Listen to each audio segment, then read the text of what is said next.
Okay, nandito naman tayo, tuturuan kita about the viral video formula. So, paano ba talaga magkaroon ng viral video sa TikTok, sa Shopee, and sa Facebook, of course. Paano ba mag-viral yung mga video sa TikTok, Shopee, and Facebook? So, actually, hindi mo naman kailangan mag-viral yung video mo para makabenta. Meron mga video na nagva-viral pero walang benta. Meron naman hindi masyadong viral pero sobrang daming benta. Pero ang pinakamaganda sa lahat is mag-viral yung video mo and then marami kang benta. And the only way na mag-viral yung video mo is of course kapag pinopromote yan ni seller, that's one thing.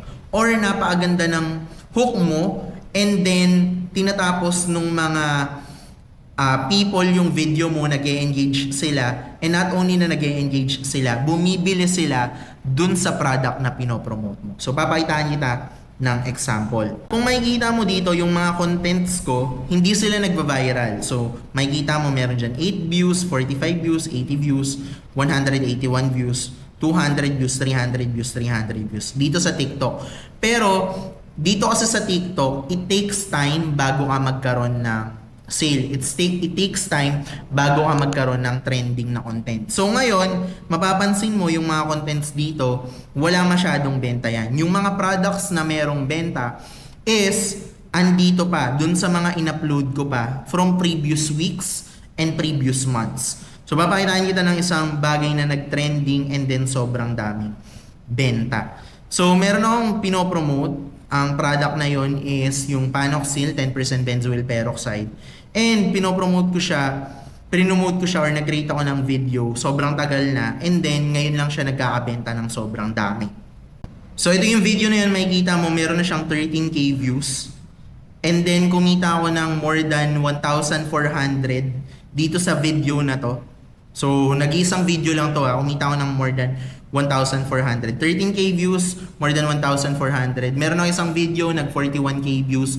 And then, ang laki din nung na-generate na pera niya for me. So, para sa akin. Imaginein mo, isang video lang na create mo, meron ka ng 1,400. What if nag-upload ka ng 100 videos and lahat kumikita ng 1,400. So, magkano yung amount na yun, di ba? Sobrang laki. Halos milyon na yung amount na yun, di ba? So, para siya mag-viral, so the way na mag-viral siya is hindi agad-agad. So, kailangan mo mag-upload ng content. After mo mag-upload ng content, it takes time. So, paano mag-build ng tamang content? Unang-una sa lahat, suriin natin to. So, dito, meron siyang hook.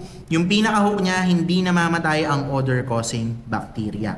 So, yan yung pinaka-una mong kailangan gawin. Dapat first 3 seconds, ma-hook sila. And then, aalamin mo yung pinaka-problem. So, yung pinaka-problem dito is yung mga odor-causing bacteria. So, pinaka-hook, hindi namamatay ang odor-causing bacteria. Pinaka-problem is yung mga odor-causing bacteria. And then, dito sa video, actually, sinasabi ko kung paano ko ginagamit yung Panoxyl. And then, yung pinaka-huli ng video ko is yung call to action. Ano ba yung call to action ko? Sinasabi ko na ilalagay ko yung link sa basket, checkout mo na lang. So, ganun siya mag-work. Hook. Ano yung hook? Lalagay ka dito. First 3 seconds, dapat ma-hook sila. And then, yung pinaka-problem, ano yung pinaka-problem? And then, yung third is demonstration kung paano mo ginagamit yung product, paano ka makakapag-add ng value to the people. And then, yung third thing is yung call to action. Kailangan mo sila papuntahin sa yellow basket para mag-click sila. So, same scenario, kapag nakapag-upload ka ng video dito, yung video na yan, i-upload mo rin dito sa Shopee, then yung video na yan, i-upload mo rin dito sa Facebook. And then, ganun lang siya kasimple. Kapag nag-click sila dito, dediretso yan sa Shopee, bumili sila ng product, magkakaroon ka ng commission. Pag nag-click sila dito, pumunta sila sa TikTok, bumili sila ng product, magkakaroon ka ng commission. And then, yun, kapag ginawa mo siya consistently over time, pwede ka kumita ng 3 digits to 4 digits to 5 digits every single day. Pwede ka pa kumita ng million dito. So, ganon katindi ang kitaan dito sa affiliate marketing. So, very simple. Kailangan mo lang siya gawin long term and consistently. Mag-create ka lang ng mga content. Yung mga product na ginagamit mo na on a daily basis, ipopromote mo lang, mag-add ka ng value to the people, and then kikita ka pa, di ba? Napaka-simple. Kung di ka pa naka-join sa WhatsApp channel, tsaka sa WhatsApp community na affiliate marketing community na binibuild ko. Yan, scan mo lang yung QR code dito. Hindi ko alam kung dito ko nilagay or dito ko nilagay. Yan, scan mo lang yung QR code o kaya click mo lang yung link sa description kung wala akong QR code na nilagay dito. Click the link sa description para makasali ka. So, yung reason kung ba't tayo nagbibuild ng channel tsaka community is of course para mabigay ko lahat ng freebies, tutorial sa'yo, like everything, andun na lahat, ilalagay ko dun lahat, nakalagay na dun lahat.